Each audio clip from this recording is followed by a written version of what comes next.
Segala puji dan syukur kepada Allah Subhanahu wa Ta'ala atas segala nikmatnya, yang kita di malam hari ini bisa hadir berkumpul di masjid Al-Ikhlas ini.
bertakwalah kepada Allah dan berimanlah kepada Rasulnya, yaitu Rasulullah SAW. Meyakini bahwa beliau diutus oleh Allah, diwahyukan kepada beliau Al-Quran. Beliau membawa tugas menyampaikan ayat Islam kepada seluruh umat yang untuk seluruh umat manusia sampai kiamat. Yang pertama, Pak, kalau kita menolak untuk beriman kepada Rasul, maka manusia yang menolak beriman kepada Rasul, maka seluruh ulama Ahlus Sunnah wal Jamaah sepakat kafir. Karena rukun iman itu kan dasar. Rukun itu pondasi, Pak. Rukun itu juga artinya tiang. Pondasi sekaligus tiangnya iman itu adalah 6 itu kan. Jadi kalau semua ditanya oleh malaikat Jibril, "Mal iman?" Apakah iman itu? Tu'minu billah, beriman kepada Allah, malaikat wa kutubihi wa rusulihi, beriman kepada Allah, kepada kitab Allah, kepada malaikat, kepada Rasul, wa yaumil akhir, beriman kepada yaumul akhir, wa tu'minu bil qadar, beriman kepada takdir. Kafir dipastikan kafir orang yang beriman hanya kepada Allah, beriman kepada hari akhir, tapi menolak beriman kepada Rasul. Makanya Yahudi dan Kristen itu kafir, karena mereka di zaman Rasulullah dulu mereka tuh beriman kepada Allah. Kalau zaman sekarang orang lain lagi kan ya, orang Kristen tuh di Eropa saja sudah tidak mengenal Allah, tidak mengenal mereka. Mereka menyebut Tuhannya dengan God, saja Tuhan. Cuma di Asia Tenggara orang Kristen itu menyebut Tuhannya dengan Allah, bukan? Allah. Dan itu pun di Malaysia sudah dilarang. Sudah ada undang-undangnya di Malaysia, Kristen tidak boleh menyebut Tuhannya dengan Allah. Bila saja Tuhan, gitu. Kalau di kita masih belum ya, mereka tuh dengan leluasa menyebut Tuhan mereka itu Allah, sehingga bisa membuat kabur perbedaan antara Islam dengan Kristen. Kalau kita kan Allah, pakai Allah, mereka Allah. Kalau Yahudi, Pak, kalau Yahudi itu di zaman Rasul mereka masih beriman kepada Allah. Sekarang mereka tidak mengenal Allah, mereka Tuhannya juga sudah ganti nama. Orang Yahudi itu bukan cuma merubah kitab, ya, kitab Taurat dirubah, dibikin acak-acak, pokoknya kitab Taurat itu sampai nyaris 100% palsu. Setelah selesai puas ngacak-ngacak dan berubah Tauratnya dikasih ke Kristen. Bukan cuma berubah kitab suci nya dibuang, dikasih ke Kristen. Kristen itu Bible kan? Bible itu isinya, Injil itu isinya perjanjian lama, perjanjian baru. Perjanjian lama itu Taurat itu.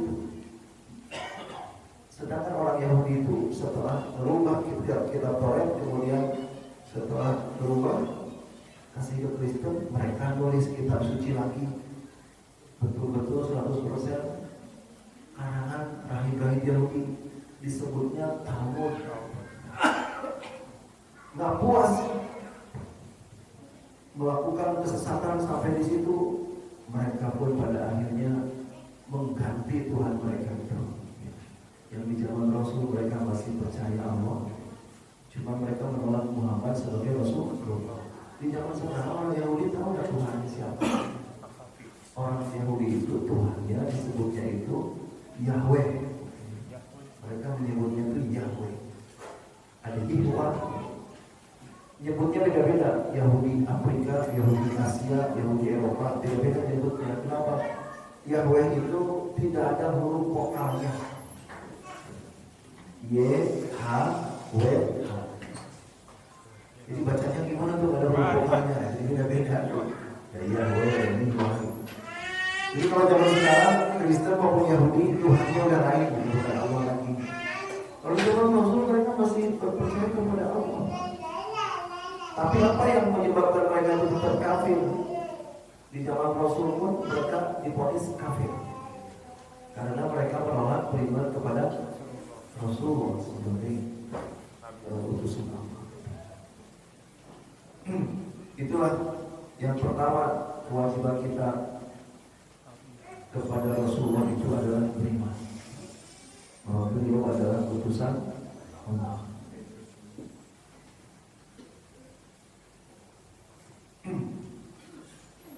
Cuma ada juga orang-orang yang mengaku beriman kepada Rasulullah SAW, mengaku beriman bahwa Nabi Muhammad SAW itu utusan Allah, tapi seluruh ulama Ahlussunnah wal Jamaah dunia tetap memvonis mereka kafir.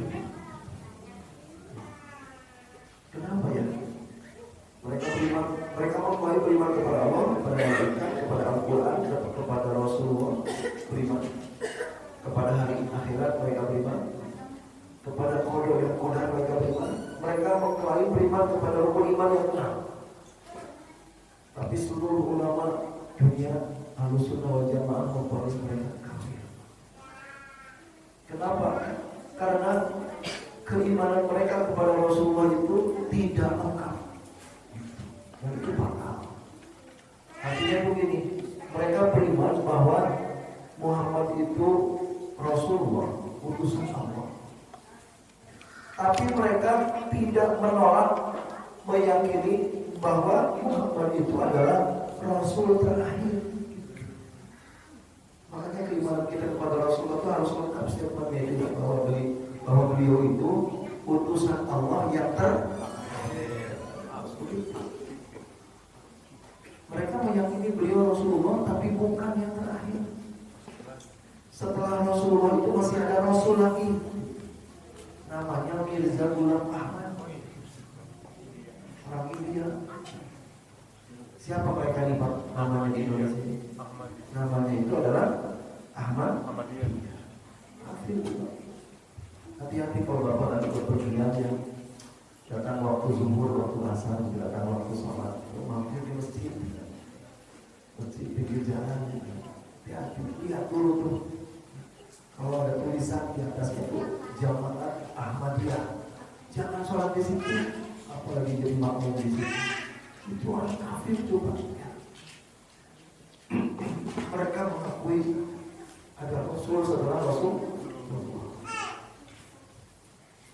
dan bahkan mereka meyakini bahwa ada kitab suci setelah Al-Quran, namanya kitab suci At-Tadhkirah.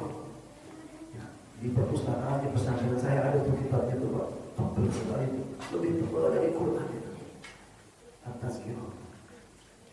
Dan mereka inilah Mirza Ghulam Ahmad ini boleh dibilang nabi palsu yang jamaahnya, pengikutnya paling banyak sepanjang sejarah. Pusatnya ada di London, Pak, Inggris. Kalau di Indonesia tahu dari mana pusatnya Ahmadiyah? Ada di Padang. Berapa hektar itu Pak, luar biasa luasnya jemaah Ahmadiyah. Beberapa kali sempat bentrok dengan umat Islam kan Pak, sampai ada di perbedaan Ahmadiyah itu. Tapi yang sayangnya sulit untuk diberantas.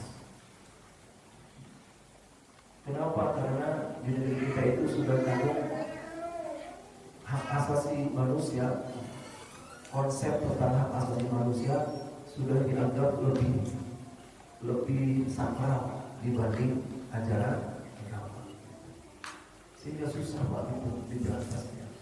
Kalau ikutin di zaman Rasul Bapak yang nabi palsu yang pertama siapa Pak? Kan Musailamah al-Kadzdzab, pengikutnya kalau 40.000.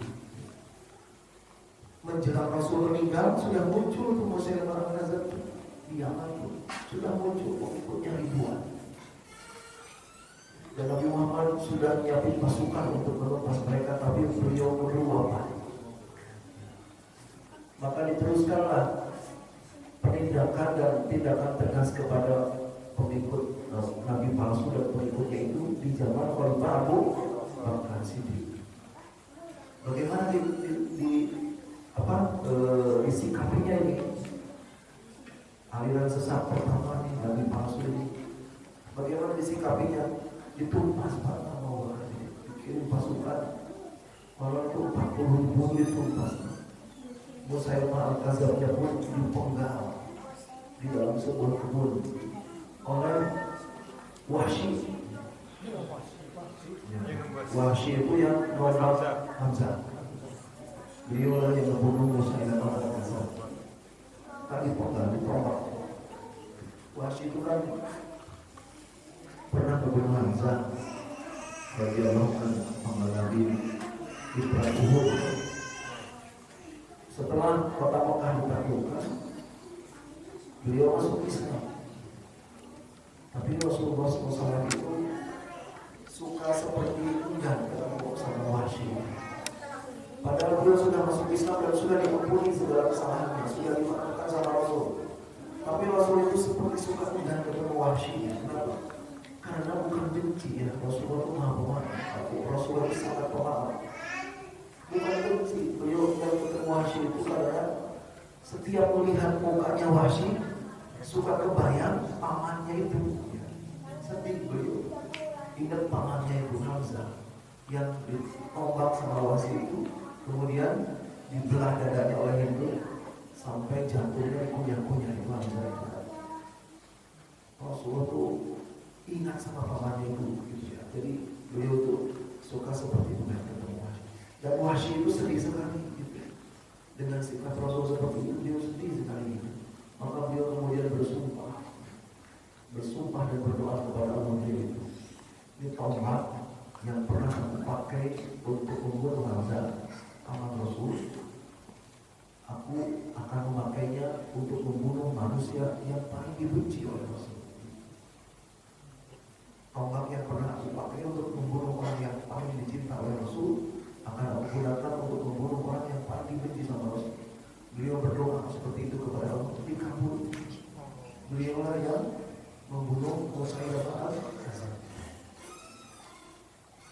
Puluhan ribu pengikutnya ditumpas itu.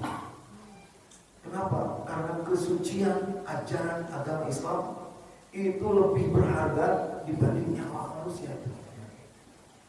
Tumpas. Jadi kita jangan harap bisa begitu Pak ya.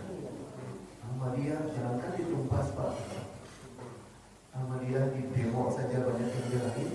Yang membelain orang-orang yang takut tokoh Islam tadi. Itulah Pak, ada golongan orang yang mengaku beriman kepada Rasul, tetapi keimanannya cacat parah. Kenapa? Mereka tidak menolak untuk meyakini beliau sebagai Rasul terakhir. Yang pertama Pak, yang kedua saudara. Yang pertama kewajiban kepada Rasul tadi apa? Kalau di satu kata al-iman. Iman. Yang kedua adalah al-ittiba. Apa itu ittiba Pak? Dalilnya ada di surat Al-Imran ayat 31. Oh iya, tadi saya lupa menyampaikan bahwa Rasulullah itu Rasul terakhir, Nabi terakhir. Dalilnya itu ada di surat Al-Ahzab ya. Surat Al-Ahzab ayat 41 kalau nggak salah. A'udzubillahi minasyaitonirrajim.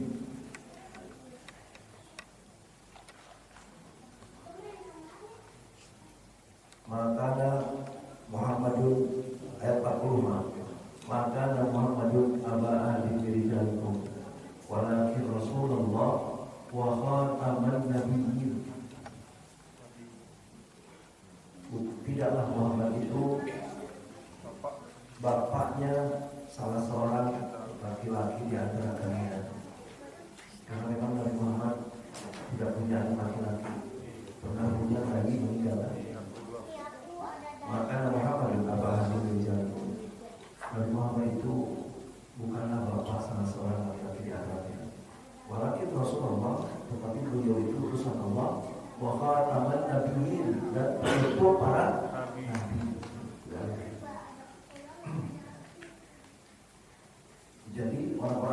itu kufur terhadap ayat ini. Ya, kekafiran atau penolakan terhadap satu ayat saja dalam Al-Quran sudah cukup gitu, membuat seorang muslim menjadi kafir. Yang kedua, al-ittiba. Ittiba itu apa? Mengikuti dan mencontoh Rasulullah dalam ibadah, dalam segala ibadahnya. Dalam surat Ali Imran ayat 31, Allah Subhanahu wa taala berfirman, "A'udzubillahi minasyaitonirrajim." Qul, katakanlah Muhammad, in kuntum tuhibbunallah, kalau engkau mencintai Allah, fattabi'uni, maka ittiba'lah kepadaku. Maksudnya kepadaku di situ kepada Nabi Muhammad. Katakan Muhammad, kalau kalian mencintai Allah, maka ittiba'lah kepadaku. Yuhibbukumullah, maka kalau kamu ittiba kepada aku, kepada Rasul, yuhibbukumullah, maka Allah akan mencintai kalian. Wa yaghfir lakum dzunubakum wallahu ghafurur rahim. Dan Allah akan mengampuni dosa-dosa kalian, dan Allah Maha Pengampun dan Maha Penyayang. Inilah perintah ittiba. Bukti cinta kita kepada Allah menurut ayat ini adalah ittiba kepada Rasulullah. Ittiba itu apa tadi? Harus persis ikutin Rasul dalam ibadah, baik gerakan maupun bacaan, harus persis. Ya. Rasulullah itu bersabda dalam urusan sholat. Rasulullah bersabda, "Khudu anni manasikakum." Sholatlah kalian harus persis seperti aku. Apa? Shollu kama ra'aitumuni usolli. Sholatlah kalian sebagaimana aku sholat. Terus persis begitu. Urusan haji, khudu anni manasikakum. Manasik haji kalian harus meniru aku. Harus mengambil dari aku, mengambil contoh dari aku. Harus persis. Dan ini penting sekali yang kedua ini Pak, karena ittiba itu salah satu dari setidak-tidaknya ada dua syarat diterimanya amal ibadah. Amal ibadah itu diterimanya atau ditolak oleh Allah itu syaratnya ada dua. Yang pertama adalah ikhlas. Ikhlas itu ibadah semata-mata tujuannya karena mengharap ridho Allah. Itu ikhlas kan? Ini udah pada paham ini. Cacat ikhlas namanya riya. Betul nggak Pak? Cacat ikhlas namanya riya.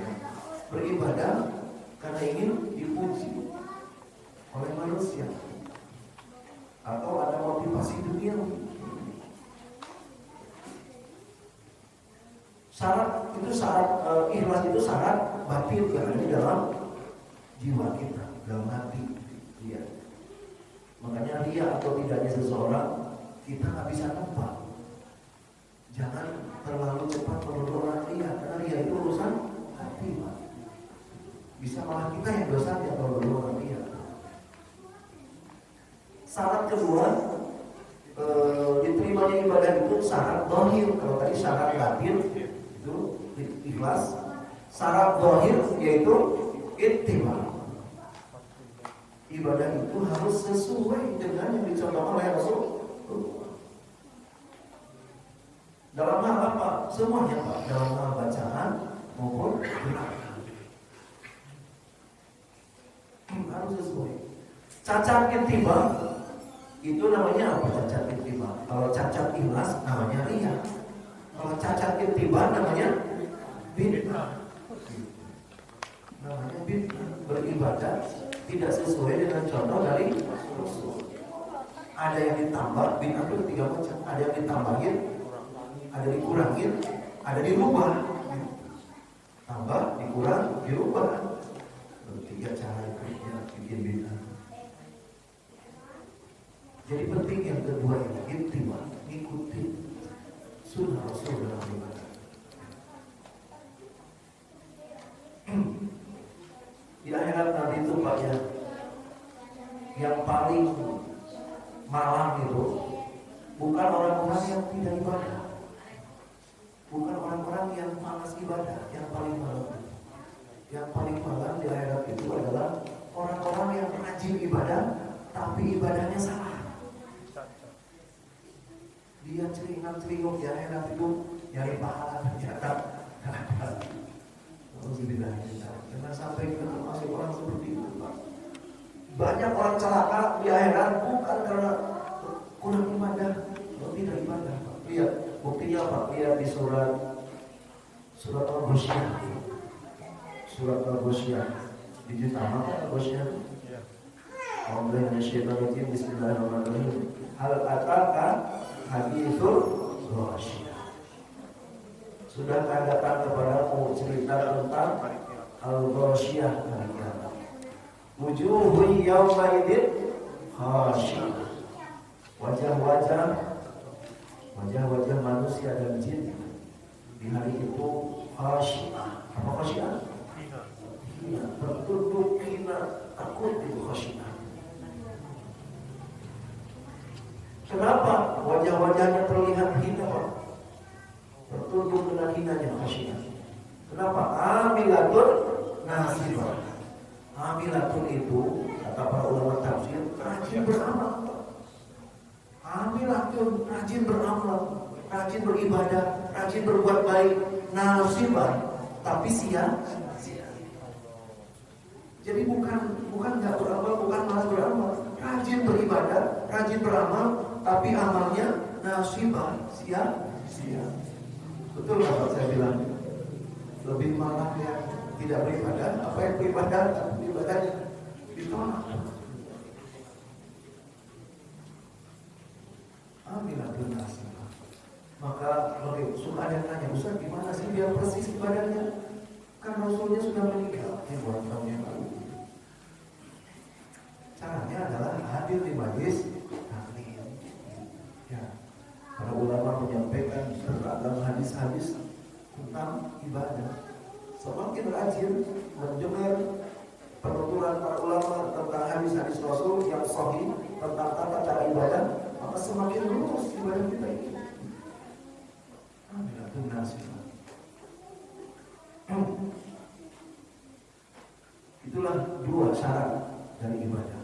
Jadi poin kedua itu ittiba, itu sangat penting karena salah satu syarat diterimanya ibadah. Jangankan ini Pak ya, jangankan bacaan dan gerakan sholat ya. Bacaan yang di luar sholat saja, kalau sudah Rasul ngajarin kayak begitu, bacaan doa atau zikir di luar sholat gitu. Kalau Rasul sudah ngajarin redaksi kalimatnya, jangan pernah berani nambahin, ngurangin atau merubah. Contoh, saya kasih contoh ya. Dalam hadis riwayat Imam Muslim ada cerita, ada sebuah hadis di mana Rasulullah itu mengajarkan sebuah doa kepada seorang sahabat. Doa apa? Doa mau tidur. Rasulullah mengajarkan doa mau tidur. Doa mau tidur itu yang paling kita hafal apa sih? Bismillah kan ya? Bismillah ya. Tapi kalau itu anak TK juga hafal. Kalau kita yang sudah dewasa mau jadi tambahin gitu. Doa tidur itu ada beberapa itu. Maka Rasulullah mengajarkan ini salah satu doa tidur. Dan kata Rasulullah doa tidur yang ini tuh yang mau mengajarkan, jadikanlah doa yang terakhir menjelang engkau memejamkan mata. Gitu. Jadi jangan bismillah yang terakhir, yang ini yang terakhir. Kecuali yang ini nggak hafal ya. Kalau yang ini hafal, maka urutannya ini yang terakhir menjelang memejamkan mata.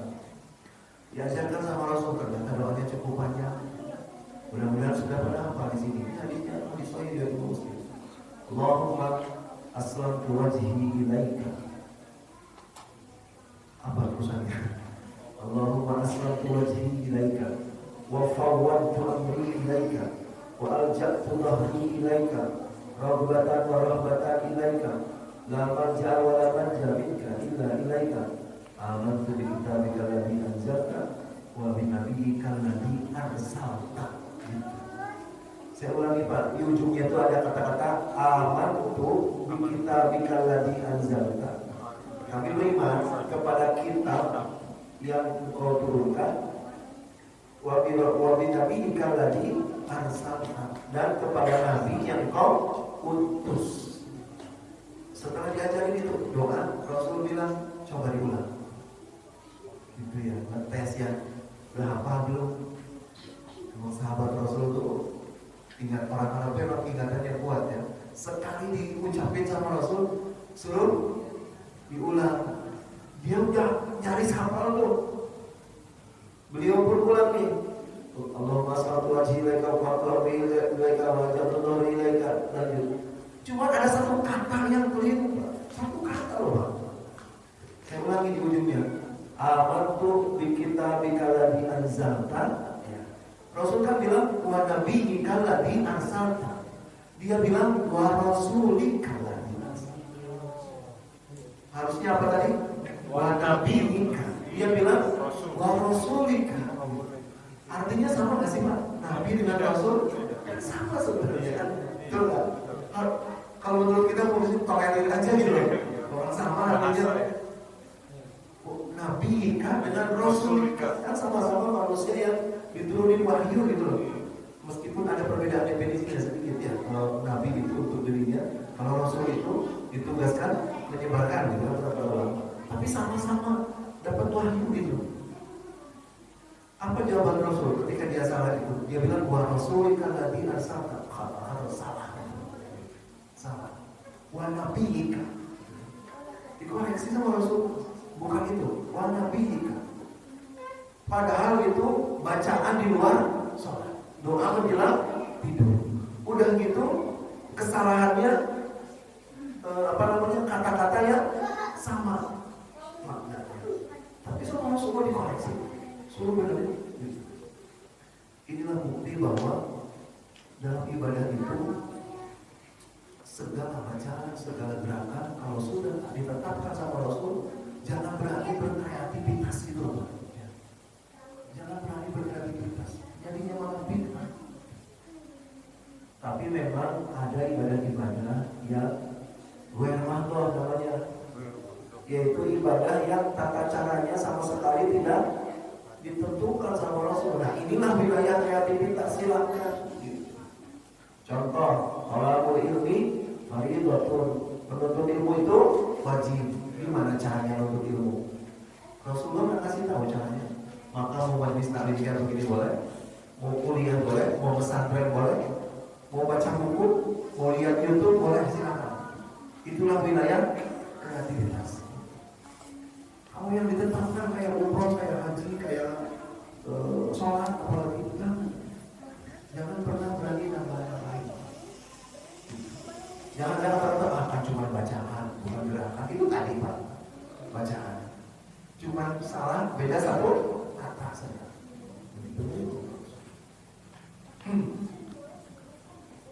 Nah cuman ya saya sedihnya itu kalau urusan ikhlas Pak. Semua umat Islam rata-rata sudah tahu ya bahwa syarat diterimanya ibadah itu ikhlas. Tapi yang suka diremehkan itu urusan tata cara ini Pak. Urusan ittiba diremehkan. Ibadah itu yang rutin tiap hari saja pasti kita lihat banyak yang keliru. Sholat dari takbir sampai salam ada banyak kesalahan gerakan, kesalahan bacaan. Saya sering sholat di masjid dalam posisi makmum karena lagi perjalanan. Kalau lagi imam saya nggak lihat di belakang. Kalau lagi posisi makmum Pak, atau saya sudah sholatnya, kemudian saya sebagai imam berbalik ke belakang kan, melihat orang-orang lagi sholat itu, sholat Ma'diyah ya, atau ada yang masbuk. Belum, baru takbirnya saja udah mau ketinggian takbir kayak gitu. Kayak gini mah kalau dipadok senjata angkat tangan gitu. Takbir itu cuma begitu. paling tinggi setelinga, paling bawah sebahu. Tapi itu gimana tuh ke dalamnya terus.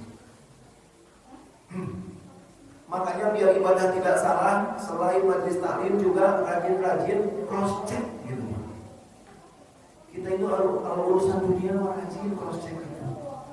Mau beli tanah, mau beli tas, mau beli barang, mau beli mobil, nanya ke beberapa orang. Jangan sampai ketipu harga gitu.